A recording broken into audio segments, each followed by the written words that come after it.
Hi, hi. This is Nancy Rowe. I wanted to talk this afternoon about the Society for Professional Journalism Code of Ethics.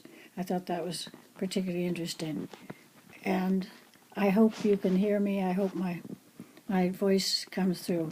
My first impression was that this document took a long time and a lot of drafts before it reached its present form, because I've been recently part of making a set of bylaws for an organization, and I know that every single point in this must have been reworked and re-argued before they could possibly get it down on paper.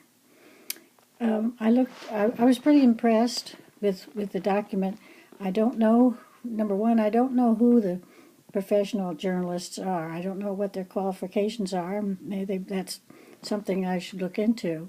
But I wonder, for instance, if there are professional journalists in our local newspapers, such as the Star Herald, Bangor Daily News. I don't know. I don't know. As I say, I don't know what the qualifications are, and that's something that I would be interested in finding out.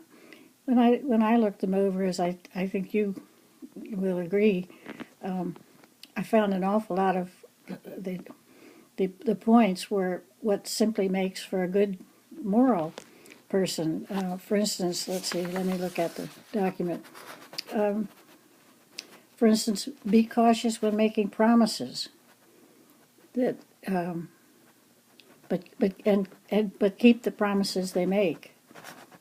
Support the open and civil exchange of views, even views they find repugnant. Those are certainly things that we all should pay attention to.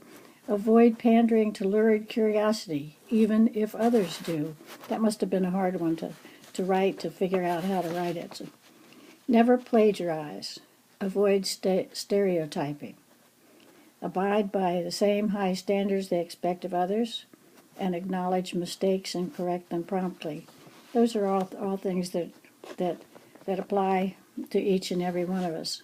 There are, of course, a lot of them in here that apply strictly to professional journalists and journalism. And I thought one of them particularly interesting was consider sources' motives before promising anonymity. My guess is that a lot of people want to not be held responsible, or they don't want their name in print when they're either commenting on a person or an event or something like that. And I think this code of ethics makes it as difficult as possible to maintain an anonymous position. You are encouraged to explain why anonymity was granted. Another I thought was interesting was that realizing that private people have a greater right to control information about themselves than public figures and others who seek power, influence, or attention. Weigh the consequences of publishing or broadcasting personal information.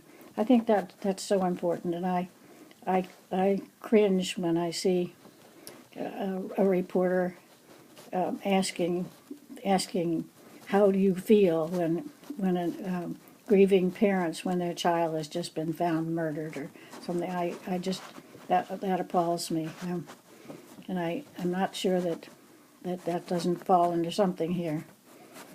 And I think the whole thing is interesting in that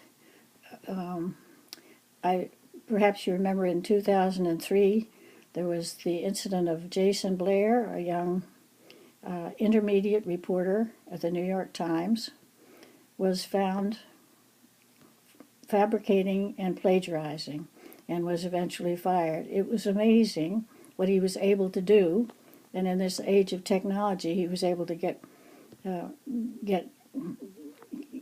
attributed things to him that he wouldn't have done years ago.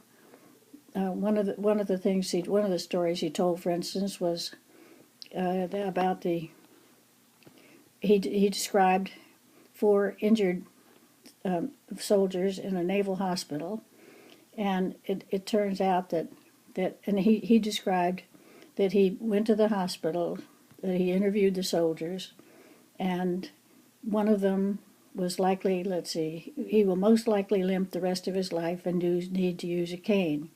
That turned out to be totally untrue. He actually never even visited the hospital. He actually only spoke to one of these soldiers on the telephone. So eventually it all caught up to him, and much to the chagrin of the New York Times, they had to fire him. And this was quite a blot on their reputation. And he eventually explained that he made one minor falsification, and then that led to more, until he just gradually he was able to just dismiss all these his ethical thoughts, and his main motivation was a fear of not living up to the expectations that he and others had for his career, and I think that's easy to see. Now, in this current climate, one wishes there was such a code for politicians. Maybe if they had to sign a code of ethics, maybe we wouldn't hear quite so many ridiculous stories as we're hearing on the various debates. But it also makes you respect the professional journalists that you do read and hear, and realize that they are paying attention to this code of ethics, and that they're pretty strict code, and I'm very impressed. So I thought it was very interesting to read this, and I hope you did too.